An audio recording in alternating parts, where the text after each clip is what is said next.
they'll say like the mining has too much impact, the transmission lines have too much impact, or the building of the farms have too much impact. So you always have this idea that our number one priority is to reduce or eliminate our impact, and that takes precedence over energy. And so my argument, and I build this up in the first few chapters, but in chapter 3 is really the implicit and sometimes explicit goal of the green movement is eliminating human impact on Earth. They have this view that our impact is immoral, that it's wrong for us to impact the Earth, and that, and as an aspect of that that kind of rationalizes it, I think they have this idea that our impact is inevitably self-destructive. And this is based on what I call the delicate nurture assumption, that the Earth exists in a delicate nurturing balance that our impact ruins. So they always think the next impact is going to ruin Earth, even though our impacts have clearly, well, if you think about it, made Earth much more habitable, much more hospitable.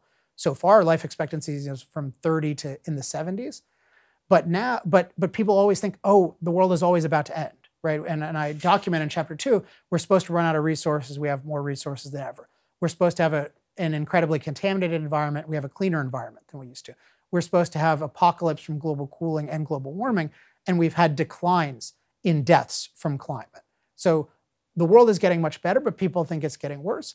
And I think a big part of that is they have this view that the Earth is this delicate nurturer, so they expect anything with significant impact to ruin us. But the core of it is really that it's wrong, and then I think it's kind of a rationalization that it's going to punish us.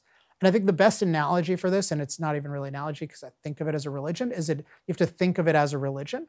And if you think of the green movement's basic commandment is thou shalt not, it's basically has one commandment, and it's thou shalt not impact nature. And then the idea is if you do impact nature, you will be punished.